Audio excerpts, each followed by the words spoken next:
tacto es uno de los cruciales para la supervivencia.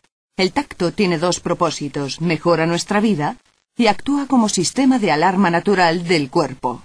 Sin el sentido del tacto no podríamos diferenciar entre un entorno peligroso y un entorno seguro. Los largos corpúsculos de Panucci se sitúan en lo más profundo de la dermis. Estos receptores son sensibles a la presión y proporcionan al cerebro información sobre dónde y cómo se mueve el cuerpo. Los ovalados corpúsculos de Meissner se localizan en sitios claves del cuerpo, como las yemas de los dedos y las palmas. Su función principal es informar al cuerpo de cuándo y dónde se toca la piel. Los discos de Merkel son órganos planos que están situados en las mismas zonas del cuerpo que los corpúsculos de Meissner. Cuando se estimulan, se cree que los impulsos continuos de estos receptores se encargan de informar al cerebro sobre la palpación continua. Los más misteriosos son las terminaciones de Ruffini y los bulbos de Krauss. Están rodeados por tejido conectivo y redes de fibras nerviosas. Se cree que estos receptores se encargan principalmente del sistema de alarma del cuerpo. Perciben el calor, frío, presión y dolor. Las terminaciones nerviosas libres se bifurcan por la capa exterior de la piel, llamada epidermis. Estas terminaciones toman la información recogida por los receptores y la transforman en impulsos nerviosos eléctricos. Las fibras nerviosas disponen de vías en la médula espinal que llegan hasta el cerebro, donde se interpretan estos impulsos. El increíble sentido del tacto trabaja diariamente para mejorar nuestra vida y proteger nuestro frágil cuerpo. Sin él, sería realmente difícil vivir. La porción externa del oído tiene forma hueca para recoger y canalizar las numerosas vibraciones que se producen a nuestro alrededor. Las vibraciones viajan a lo largo del conducto auditivo y colisionan con el tímpano, haciéndolo vibrar. Esta vibración produce el movimiento de tres delicados huesos en el oído medio: martillo, yunque y estribo. Al moverse el hueso más pequeño, el estribo, pasará la vibración a través de la ventana oval en el oído interno. El oído interno se denomina laberinto porque tiene varias cámaras. Hay dos fluidos en el oído interno, la endolinfa y la perilinfa. La endolinfa ayuda a mantener la orientación y equilibrio, y la perilinfa se encarga de la recepción de las vibraciones. Cuando las vibraciones chocan con la perilinfa, se producen ondas de presión que equivalen a las del sonido. Las ondas de presión son las encargadas de transmitir las vibraciones a la parte más delicada y compleja del oído humano, la cóclea. La cóclea está revestida de hueso, con forma de caracol y contiene muchas células de pelo microscópico. Las ondas de presión hacen que los pelos se inclinen, activando los impulsos nerviosos que continúan hasta el nervio auditivo y a la corteza auditiva del cerebro. Es en la corteza auditiva donde se reconoce finalmente la vibración percibiéndose como un sonido. Al mirar a nuestro alrededor, los rayos de luz chocan y rebotan en los objetos que nos rodean. Los rayos de luz, que viajan normalmente en línea recta, penetran entonces en el ojo y se desvían al pasar por la saliente córnea. Este proceso de desviación se llama refracción. Después de la refracción, el colorido iris y la pequeña y negra pupila regulan la luz. Los músculos del iris están constantemente ajustando la cantidad de luz a la que está expuesta la pupila. La luz que pasa por la pupila seguirá su camino a través de las lentes del ojo, muy parecidas a las lentes de una cámara. Las lentes del ojo desvían aún más la luz y la invierten.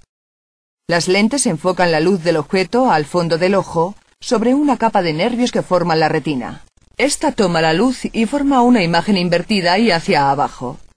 La retina se forma de células sensibles a la luz denominadas bastones y conos. El número de bastones es superior al de conos y su función primaria es ayudarnos a ver con poca luz. Los conos contienen rodopsina.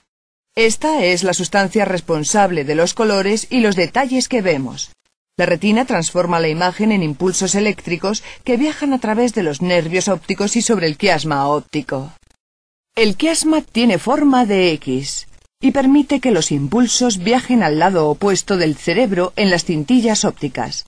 Ambas cintillas llevarán los impulsos de ambos ojos, izquierdo y derecho, de su distinta perspectiva visual hasta el tálamo.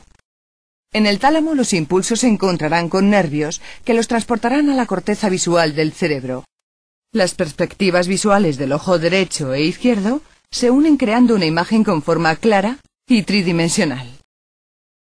Después de su estudio, se encontraron varias regiones sensoriales, las papilas, dispersas por su superficie. Estas son caliciformes, foliadas y fungiformes. Cada una tiene un bulbo gustativo sensible a uno de los 4 gustos básicos: dulce, ácido, salado y amargo. Las papilas caliciformes se agrupan en forma de V en la porción posterior de la lengua. Son responsables de los gustos amargo y ácido presentes en muchos alimentos. Las papilas foliadas están en ambos lados de la lengua, sobre las papilas caliciformes. Son sensibles al carácter amargo de la comida. Las fungiformes son las más abundantes. Cubren la punta de la lengua y sus bordes externos. Estas papilas son responsables de los sabores dulces y salados distintivos de muchos alimentos. Las papilas mencionadas contienen lo que se conoce como bulbos gustativos primarios. Es importante saber que hay numerosos bulbos gustativos en la boca y garganta, pero estos ayudan a los bulbos principales a determinar cada sabor particular. El bulbo lo forman varias células. Las células de cada bulbo se regeneran por uno de los 3 nervios craneales cada 10 a 14 días. Algunas células funcionan como receptores responsables de enviar información química de las sustancias de la boca al cerebro. Cada célula tiene una forma única.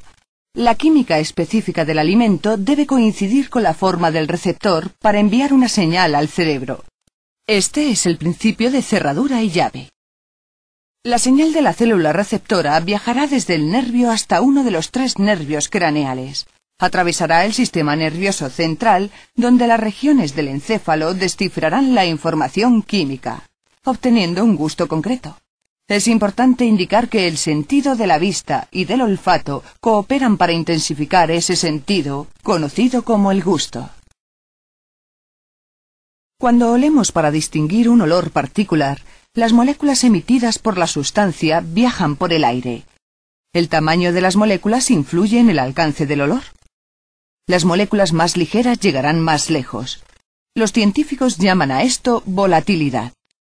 Cuando las moléculas entran en la nariz, viajan por una pequeña zona de tejido denominada membrana olfatoria.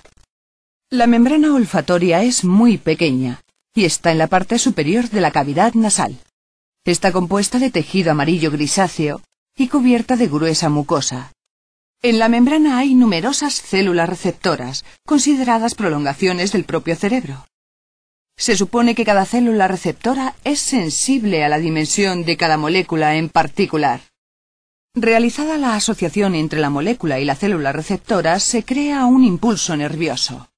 El impulso irá al cerebro a través de un hueso delgado de la frente llamado lámina cribiforme. Bajo esta lámina están los bulbos olfatorios, donde el impulso nervioso tendrá su primera conexión con el cerebro.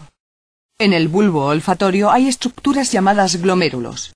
La función de estas estructuras es distribuir los impulsos nerviosos convergentes de forma ordenada al cerebro.